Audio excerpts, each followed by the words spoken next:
I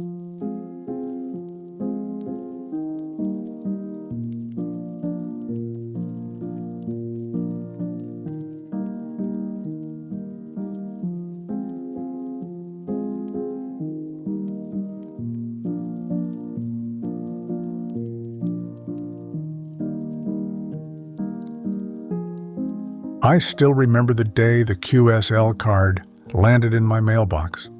It was yellowed at the edges, sealed in a thin envelope stamped from halfway across the world. For a moment, I just held it there, paper humming with distance. You could almost feel the voice trapped in it, waiting to be heard again. And I remember wondering, why did Hams put so much heart into these tiny postcards when they could have just logged a contact and called it a day? By the end of this story, you'll see, QSL cards were never just confirmations. They were letters. They were fingerprints. They were proof that someone, somewhere, heard you. When radio was still wild and experimental, early hams wrote long, breathless letters after a contact, sometimes a week later, sometimes a month. The airwaves were fast, but the post was slow. Then, in June of 1916, a new idea flickered to life. Edward Andrews, 3TQ out of Philadelphia, mentioned in QST that he had received a postal card from a station in Buffalo, 8VX, a simple card that confirmed he had been heard. Nothing fancy, just, "I heard you." That humble exchange between 3TQ and 8VX is one of the first known moments when a piece of mail carried the weight of a radio signal. A spark caught on paper. A few years later, in August 1919, an Army radio man named Don Hoffman, call sign 8UX, wrote to QST from Akron, Ohio. "Here's a little idea," he said. "Why not make up a postcard form and send it each time a new station is heard?" That little idea, drawn from the mind of a man who had been silenced through the war years, became the seed of something bigger than he could have imagined.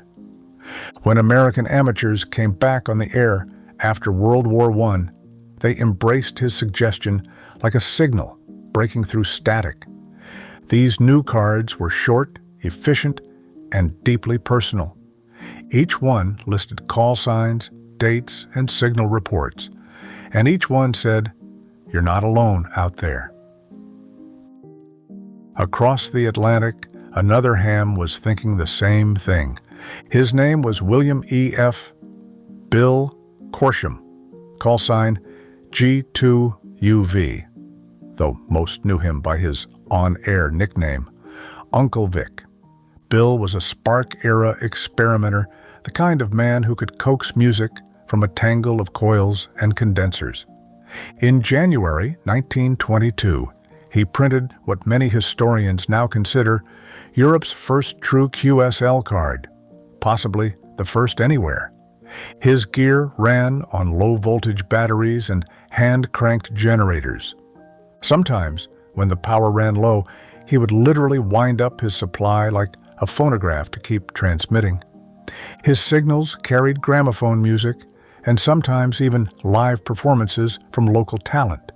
Early, rogue radio before the BBC ever had its bearings. But Bill wasn't just tinkering. He was building community. He believed all the little amateur clubs popping up around London needed to unite under one roof if hams were going to earn real recognition.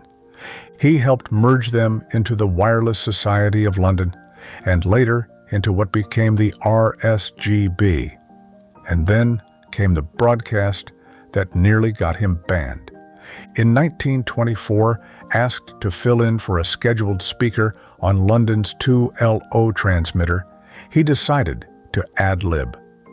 "So the amateur goes from success to success," he said on air, "and I have no doubt that soon we will hear an amateur station received in Australia." That was a poke at the authorities, because overseas communication was still illegal. One more sentence, and he could have lost his license.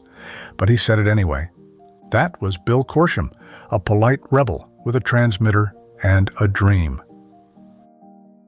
Now here's the part most people don't know, the story behind the first QSL manager.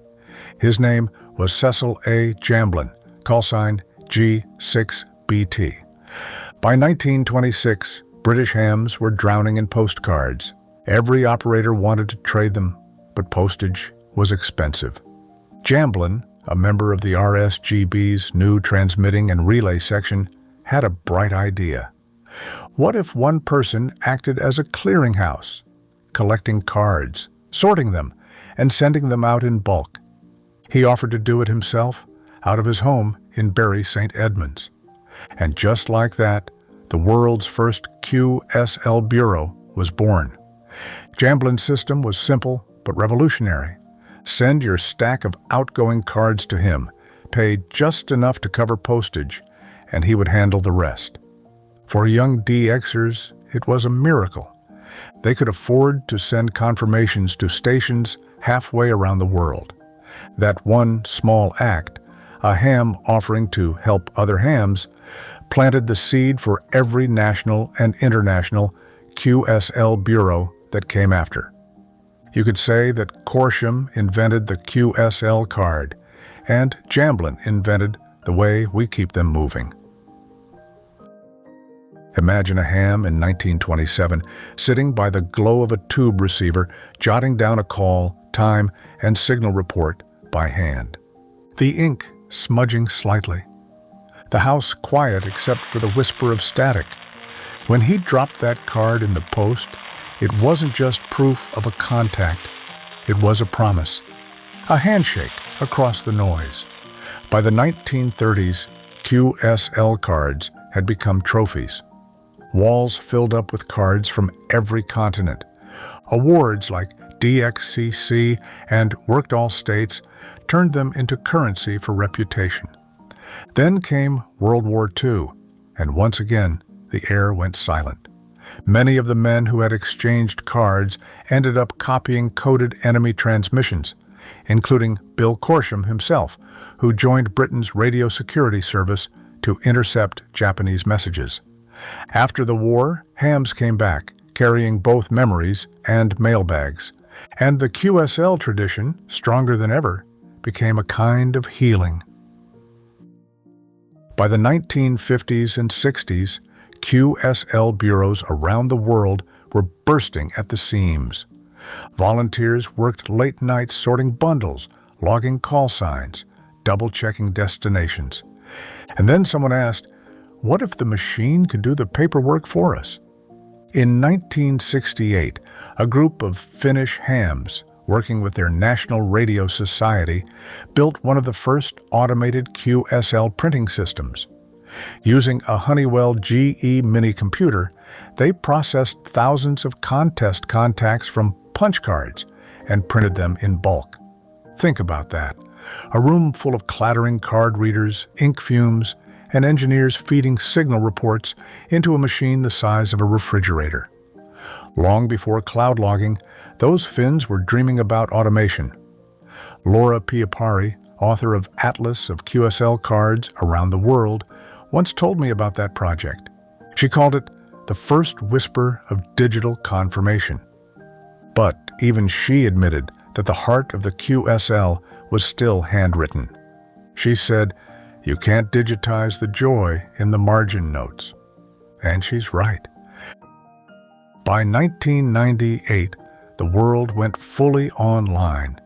That's when EQSL appeared, the first website that let hams exchange digital QSL cards instantly across the globe. For the first time ever, you could confirm a contact without touching a single envelope or stamp.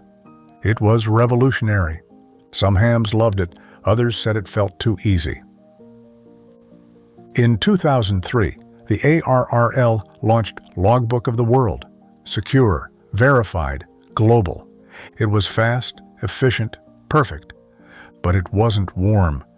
You could confirm a contact in seconds, but you couldn't feel it slide from the envelope or see the shaky handwriting of someone who stayed up late, chasing your signal through the aurora.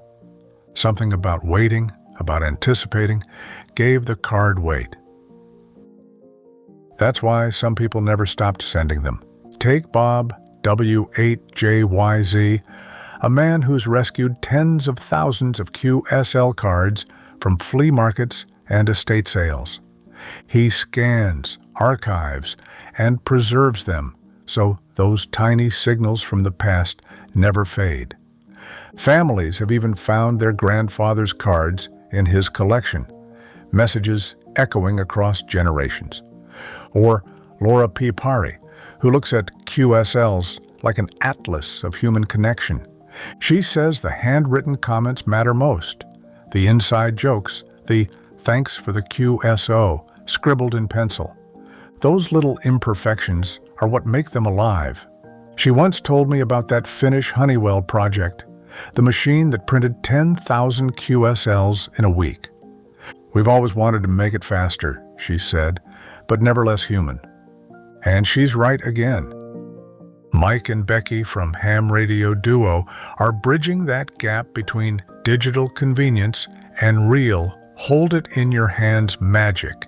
They've built a service that lets you upload your own QSL design, and they handle the rest.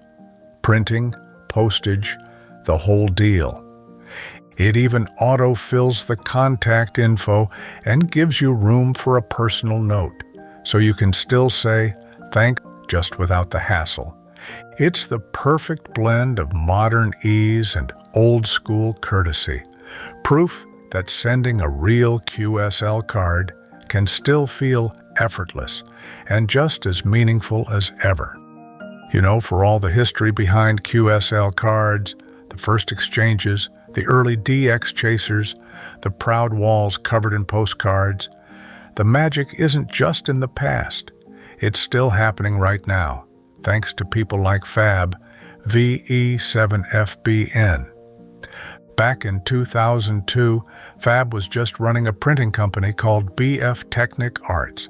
Business cards, flyers, brochures, banners, nothing to do with radio at all. Then, in 2010, a French operator named Laurent handed him a QSL card. And that changed everything. Fab started QSL Concept, a division of his company dedicated to helping hams create cards that stand out. Today, his designs travel the globe, little snapshots of who we are on the air.